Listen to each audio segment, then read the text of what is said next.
안녕하세요. 절대값TV의 명품 PD 한PD입니다. 최근에 주택에 대한 트렌드에서 확실한 것은 다주택자에서 똘똘한 한 채, 그렇게 포트폴리오를 짜는 게 강력한 추세인 것 같아요. 그래서 고급지로 대이동을 한다. 그게 지금 주택시장에 나타나는 강력한 신호이고 추세이고 트렌드이고 그 사건이 바로 이번에 그 토지거래 해제를 했을 때 서울의 고급지에서 가격이 폭등한 그 현상이었다. 그렇게 보시면 되겠죠. 자, 그러면 우리가 한번 생각을 해봐야 돼요. 왜 다주택자에서 그렇게 고급지로 강하게 이동을 하는가? 자, 그것에 대해서는 일단은 다주택에 대한 수요가 전반적으로 줄어든다. 그죠? 이제 다주택을 투자하는 사람도 없고, 그죠? 세금 규제가 있잖아요, 일단. 그죠? 취득세를, 3주택, 4주택 사면은 8%, 12%를 내야 돼. 소위 말해서 손익비가 안 나온다는 거예요. 내가 취득세로만, 지방에 있는 아파트 5억짜리를 살려면, 5천만 원을 내야 돼. 내가 지방에 있는 아파트 5억짜리 사는데 5천만 원 내라. 가서 투자를 하겠습니까? 못해요. 그거 할 수가 없는 거야. 손익비가 안 맞아. 지방에 있는 아파트가 5억짜리 샀는데 7, 8억 된다는 게 보장할 수 없잖아요. 그죠? 보장할 수 없잖아. 그리고 세금도 내야 되고 거기에 중과세까지 있고, 그리고 저같이 주식하는 사람 입장에서는 아니 그 돈이면 5천만 원이면 그 돈 가지고 주식을 사죠. 그죠? 주식을 조금 중장기로 투자해서 5천만 원이면 1억을 충분히 만들 수도 있는데, 그죠? 손익비가 안 맞는다. 자, 그리고 다주택자로 가져가봤자 장기적으로 보면 주택 가격의 일반 주거지역, 그죠? 지방이라든지 또는 경기도 외곽이라든지 점점 이 소멸이 돼가는 도시에서는 집값이 오를 수 없다. 그런 불안감이 우리가 지금 다 고려를 하고 있는 거예요. 그런데 가만히 보니까 서울에 사람들이 집중하고 있더라. 그것도 사람들이 자꾸 서울의 고급지에 살려고 하더라. 근데 그 고급지는 지금 재건축으로 더 좋아지더라. 그죠? 그리고 교육 요건도 좋고 교통도 좋고 직주 조건도 좋아. 그러니까 빨리 거기 들어가자. 모두가 마음이 급해진 거야. 그죠? 그러면서 고급지로의 대이동이 생겼다라는 거죠. 자, 엄청난 취득세, 그리고 다주택자가 됐을 때 보유세. 아마 지금 예전에 우리가 그 다주택자들이 투기를 해가지고 집 7채, 8채, 지방권과 합쳐서 몇십 채 또는 법인으로 주택을 많이 가져온 사람 입장에서는 지금 굉장히 난처한 상황이 벌어졌을 거예요. 난처한 상황. 심지어는요, 이 법인으로 주택을 많이 보유를 했잖아요. 구매를 했잖아요. 그 사람, 이 문제가 뭐냐면, 법인으로 이 전세를 줄 때, 소비자들이 이 전세 들어오시는 분들이 꺼려 하는 것도 있지만, 중요한 거는 전세자금 대출이 안 나와요. 은행 입장에서 그 법인이 언제 망할지 모르는데 전세자금 대출을 내주겠습니까? 안 나와요. 자, 그런 문제, 여러 가지 문제가 있어요. 자, 그리고 지금 지방에 있는 아파트들은 팔리지가 않아요. 물론 헐값에 내놓으면 팔리겠죠. 그러나 이제 예전에 높이 산 가격에 팔라고 하면 팔리지가 않아. 그리고 중요한 거는 내가 그 지방에 있는 아파트를 팔고 어디 갈 데도 없어. 그죠? 그 돈 가지고 갈 데가 없어. 문제는 구축을 팔아서 신축을 못 가. 왜? 신축은 비싸니까. 자, 이렇게 트렌드가 바뀌었다라는 거죠. 이제 이제 중요한 거는 조금 이제 생각이 있는 사람들, 그죠? 그리고 서울에 있는 사람들, 그리고 우리 부자들, 그죠? 잘 사는 부자들 입장에서는 자산가들이라고 할게요. 부자들 하면 무슨 계급의 의미가 들어간 것 같아서 조금 그렇고, 이 자산가들 입장에서는 점점 더 고급지에 대한 수요가 더 많아져. 자기 자식도 사줘야죠. 그리고 투자도 또 할 수 있잖아요. 근데 중요한 건 말이에요. 이게 문제가 뭐냐면, 제가, 저는 이제 예전에 부동산도 해봤기 때문에 그걸 잘 아는데, 이 고급지나 뭐 주택을 투자하는 사람들이 예를 들어 자산가들이잖아요. 그죠? 지금은 굉장히 이번 상승장에서는 뭐 이제 많은 사람들이 이제 갭 투자를 했지만 예전에 2006년 때는 조금 자산가들이 많이 투자를 했어요. 그래서 뭐 심지어는 뭐 강북의 은평구 같은 데 와서 뭐 빌라들도 뭐 수십 채씩 사고 막 그랬어요.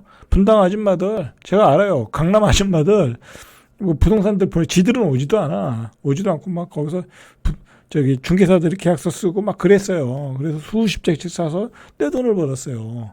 자, 그렇게 다주택을 투자했던 사람들이 지금은 그런 고급지의 재건축을 사고 있는 거야. 이게 문제가 뭐냐면요.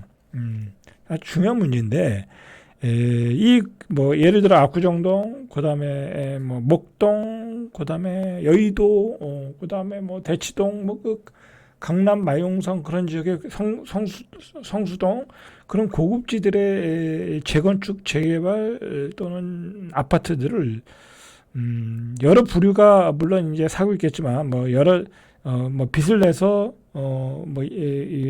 주거에 상향 이동하시는 분들도 있을 거고, 뭐 지방의 유지들도 올 거고, 그리고 강남에 주택을 가진 사람이 나 성수동에 하나 더 살래, 그죠? 그런 거 있잖아요. 그 성수동에 더 살래.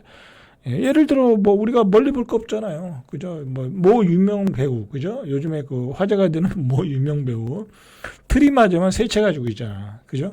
그런 식으로 뭐 그런 사람 입장에서는 예를 들어 뭐 돈을 잘 버는 연예인이다 또는 뭐 부자다 그러면 야, 여의도에도 하나 있어야 되는 거 아닐까? 하고 여의도에 하나 사는 거야, 그죠?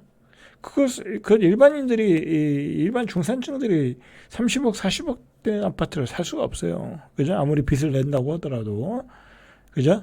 자, 그렇게 자산가들이 이 고급지 아파트를 싹쓸이 한다라는 게 문제가 있는 거야. 싹쓸이 한다라는 게.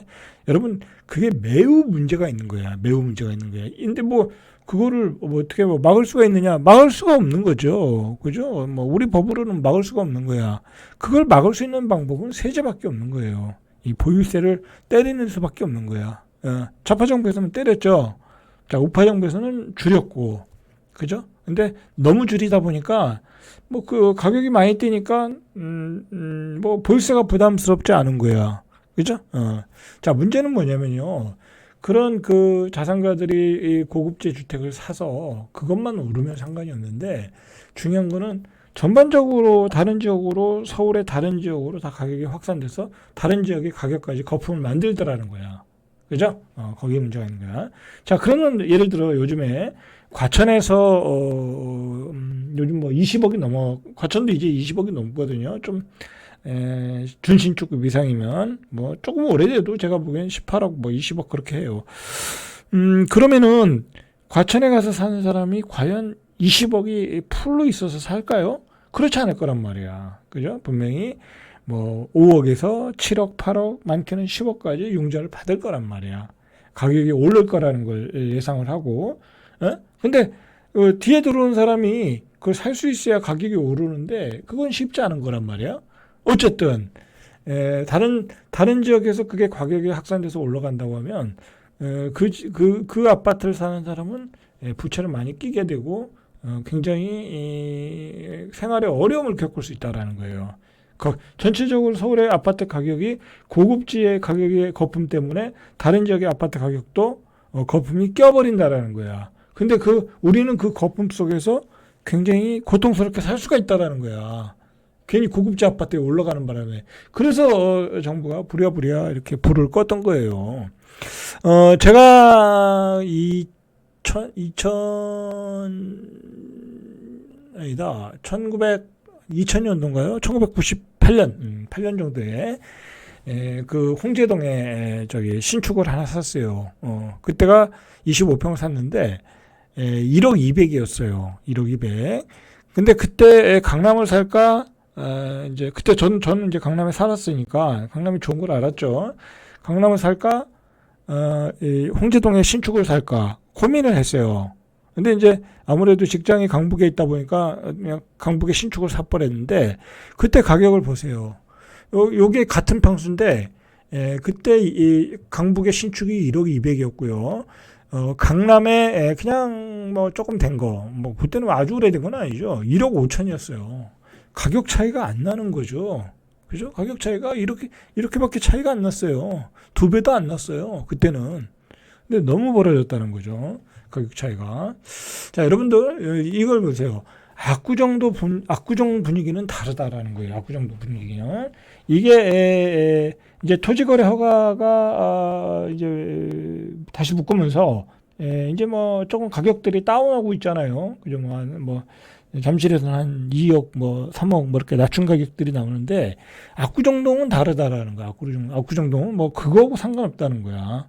자, 왜 그런 얘기를 하냐면요. 자, 일단 지도를 한번 보시죠. 자, 여러분, 이게 압구정동이거든요. 이게 압구정동이에요.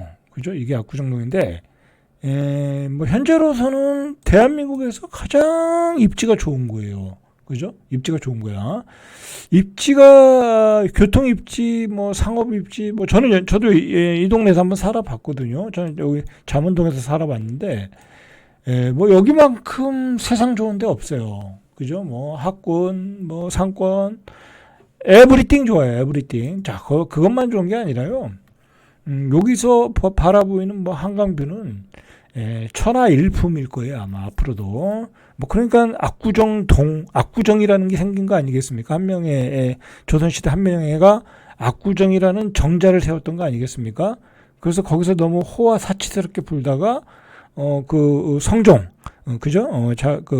성종이, 조금 너무 건박던다 해가지고, 야, 저거, 너 부셔버려 해서 부셔버렸던 거 아니에요? 그죠? 그게 압구정동이에요. 그죠?